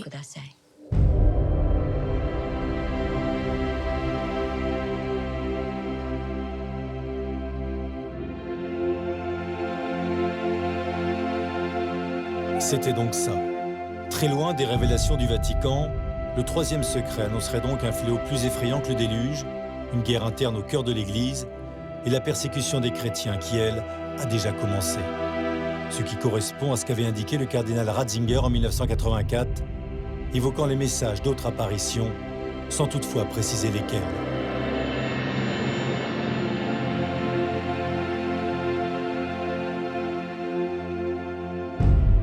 Six ans après avoir commencé l'écriture de ce film, j'étais à 10 000 lieues de savoir que l'icône de Garges-les-Gonesse allait me donner aussi les clés d'un secret dont personne ne sait quoi faire, moi le premier. Une chose est sûre, cette enquête m'a fait rencontrer des personnages étonnants et auprès desquels j'ai beaucoup appris. Il y eut d'abord ces drôles de chauffeurs, partis dès 1994 sur les routes du monde au nom de la paix et de la réconciliation entre les peuples et les religions. 10 ans après, les pays visités sont à feu et à sang. J'avais suivi l'un d'eux en Irak, juste avant l'invasion américaine, dont on peut mesurer le résultat. 10 ans plus tard, j'ai retrouvé cet apprenti prophète des temps modernes à l'hôpital, le corps rongé par la misère, mais l'esprit toujours en alerte.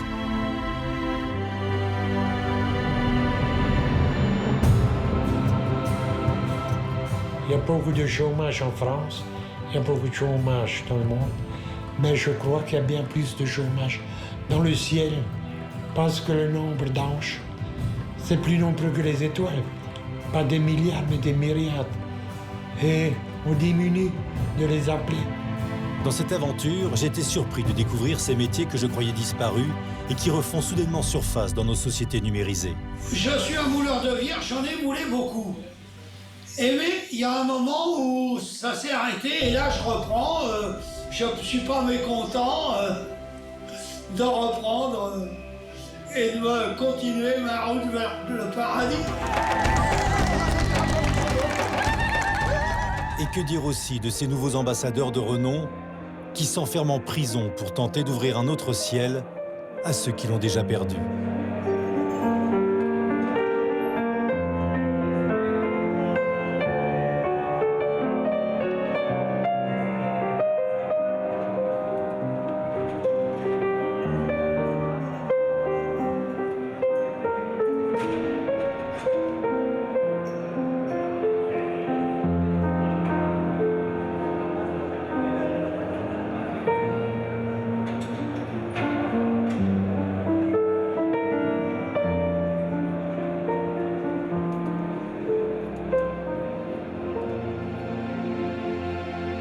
Beaucoup de questions. Qui est donc cette femme qui intrigue par ces foules qu'elle déplace chaque année à la même période? Qui est cette femme qui questionne des prix Nobel de médecine, de chimie et d'ailleurs, avec des faits inexpliqués depuis des siècles? Qui est cette femme pour avoir réussi à faire construire à l'homme des monuments impossibles qui sont aujourd'hui les plus visités au monde et qui rapportent chaque année des millions d'euros à l'État français grâce à ces pèlerins du monde entier?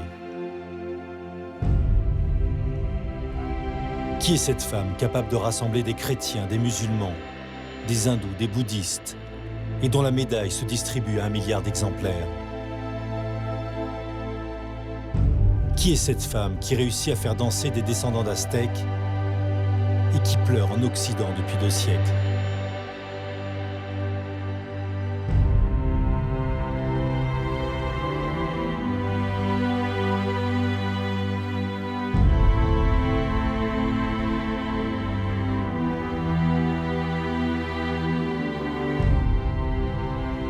Qui est cette mère qui console et tente d'unir là où l'homme divise?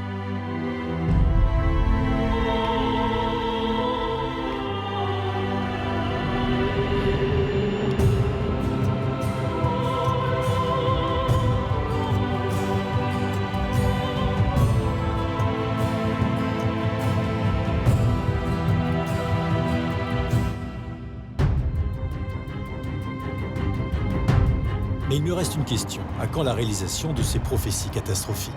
Retour à Paris, où une course contre la montre est annoncée sous le regard d'un connaisseur. Je file à la rue du Bac, où la Vierge semble avoir pris les devants en offrant à qui veut l'entendre sa médaille miraculeuse en guise de protection. Ça ne peut pas faire de mal. Le monde entier ici a rendez-vous. We came from Brazil. Philippines. We are from Singapore. We come here as much as possible. I'm from Japan. I know this chapel for more than 20 years. Why? Why are you here today? Because I want to buy medals. Comme cette japonaise, ils sont plus d'1 milliard à porter cette médaille. La Vierge est donc apparue ici à une religieuse, Catherine Labouret, pour lui demander de faire frapper une médaille. Premier miracle, sa diffusion. En quelques années, elle se vend déjà par millions d'exemplaires. Signe des temps ou pas, la fabrique tourne depuis à plein régime. Souvent, mais très souvent, les gens viennent ici, ils se mettent à pleurer, parce que ça les touche beaucoup d'être dans la chapelle, et puis ils perçoivent quelque chose. Ça dépend des sensibilités aussi, beaucoup des personnes. C'est ça qui est impressionnant surtout, c'est de voir leur réaction. Elle n'est pas là, ici. Oui. On a mis Dieu au placard. Un bon père de famille, tel que Dieu, puisqu'il nous aime à la folie, il faut dire. Hein. Bon, eh ben, il nous laisse faire. Il nous dit, bon, vous jouez les grands, eh ben, faites les grands. Sans moi, vous voulez. Eh ben, très bien. Allez. Puis alors aujourd'hui, si on a des coups, il ne faut pas s'étonner. Mais comme il nous aime à la folie, un jour, il se dit, non, ça va, je vais venir à leur secours. En attendant, voilà, on prend des coups. En revisitant ce sanctuaire, je découvre que cette apparition a inspiré le créateur du drapeau européen, Artsen Heinz, en reprenant les 12 étoiles sur fond bleu. Ce drapeau sera adopté à l'unanimité le 8 décembre 1957, fête de la Vierge, fête de l'Immaculée Conception. Le drapeau européen, né à la rue du Bac. Je n'en reviens pas. Pour la première fois dans l'histoire des apparitions mariales, la Vierge serait donc apparue en France avec une couronne de 12 étoiles, la lune sous ses pieds et qui écrase une tête de serpent. Cela ne vous dit peut-être rien, mais c'est tout simplement la femme de toute la Bible. Du dernier livre, celui de l'Apocalypse, où elle est couronnée de 12 étoiles, jusqu'au premier livre, celui de la Genèse, où Dieu promet qu'elle écrasera la tête du serpent.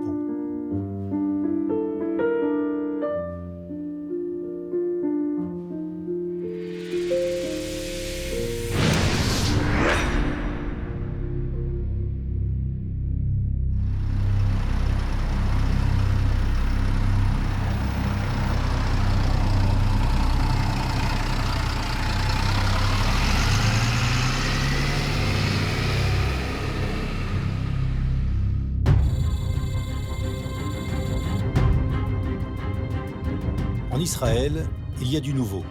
De nouveaux pèlerins débarquent du monde entier pour prier pour la guérison du cœur de l'humanité. Des pèlerins conduits par l'évêque de la capitale européenne, Monseigneur Léonard, et une jeune Croate mariée et mère de famille. Per me è una grande gioia stare qui in mezzo. كافة بلدان أوروبا من أفريقيا.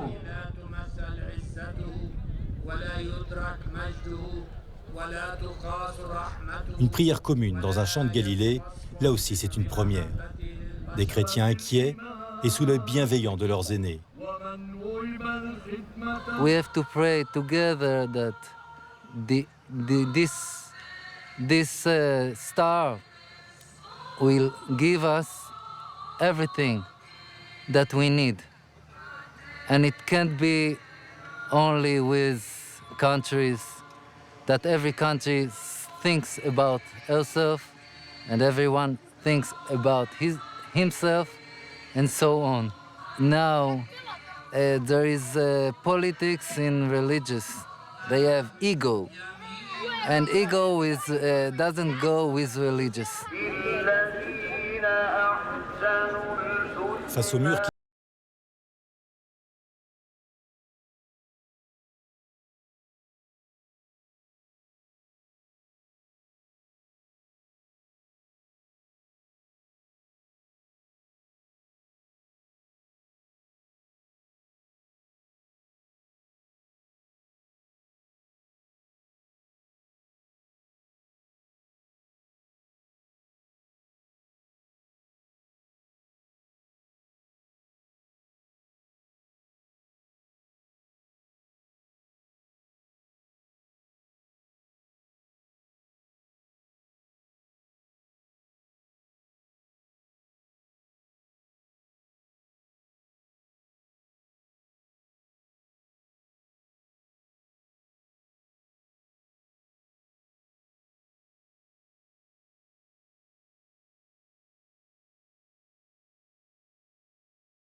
de l'huile de Garges-les-Gonesse. Il ne s'agit pas d'huile d'olive, elle a les caractéristiques d'une huile d'arachide. Mieux, après 5 mois, l'huile toujours sous scellée a disparu des tubes. Alors, 5-6 mois plus tard, le requérant s'est présenté avec des échantillons et on s'est aperçu que soit l'huile s'était évaporée, en tout cas le niveau n'était plus le même. Donc on ne retrouvait pas du tout, alors que les échantillons avaient été scellés et garantis par mes soins, on n'avait pas du tout le même niveau. On n'a pratiquement plus d'huile, et l'huile qui reste est blanche. Ça n'a plus rien à voir avec le prélèvement qu'on a pu faire.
J'ai voulu bâtir ceci en allant au-delà des religions, au-delà des nations, au-delà des frontières nationales.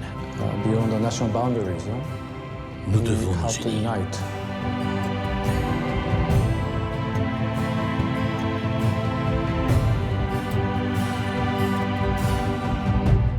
La science pour vivre et non la science pour tuer. L'important, c'est de réussir à construire une base solide à l'intérieur de nous-mêmes.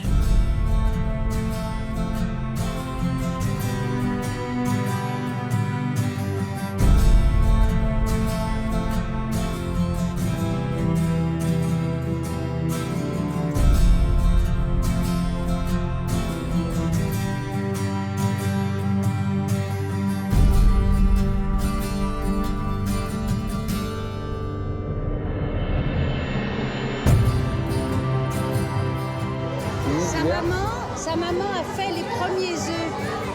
Premiers œufs? Les Homose. Did the first eggs festival. Ah, ok. Oh.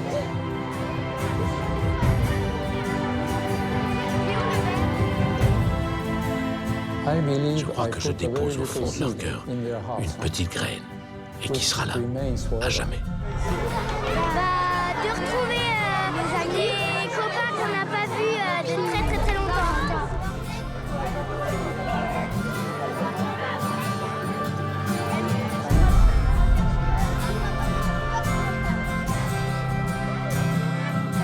On est réunis tous ici pour se connaître et tout ça.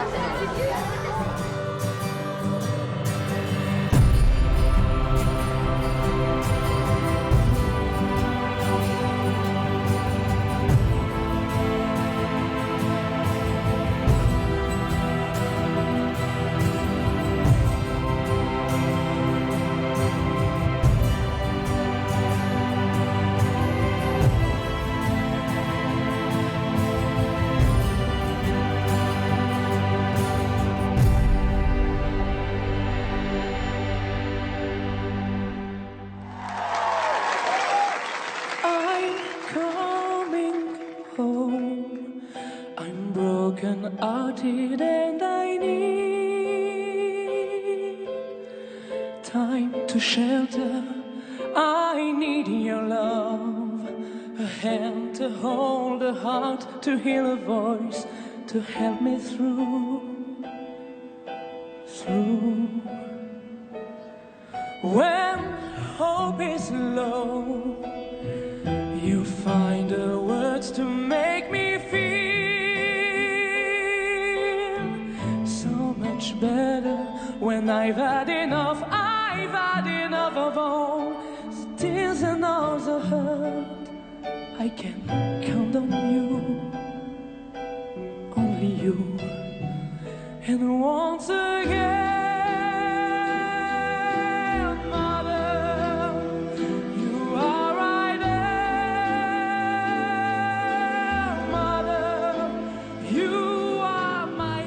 pense que Marie peut être la jonction, en effet, entre les trois religions, et elle peut être la médiation pour un monde meilleur, dans le sens où elle a toujours donné, si vous voulez, de sa personne, en offrant au monde, en quelque sorte, Jésus-Christ.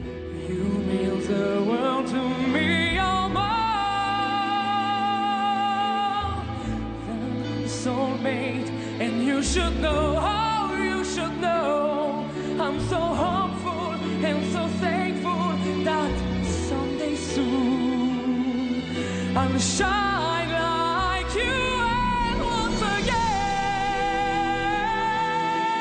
Mother, you are right there, Mother, you are my guiding light.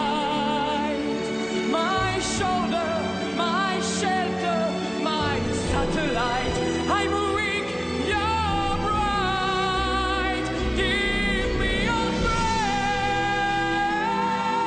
oh Mother. Give me your love, Mother. You are my guiding light. My shoulder, my shelter, my satellite. I'm weak, you're right. And once again, Mother. And once again, Mother. Ooh, Mother.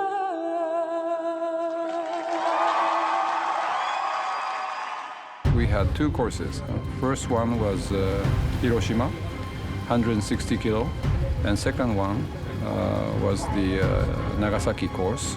Ça donne les ailes de courir pour la paix ou pas? Oui, tout à fait. Ouais. Et puis on a roulé ensemble, c'était vraiment super. Les choses pour promouvoir la paix, c'est une chose dans notre monde indispensable. Il y a 70 ans, il est tombé la bombe atomique et Michael, qui est à côté de moi, a voulu montrer aux gens qu'il y avait autre chose que ça, qu'il fallait faire la paix avec la Madone de Nagasaki. Et quand on regarde cette Madone, elle a que les deux yeux qui sont brûlés. On a l'impression que c'est toute la misère du monde qu'elle veut plus voir.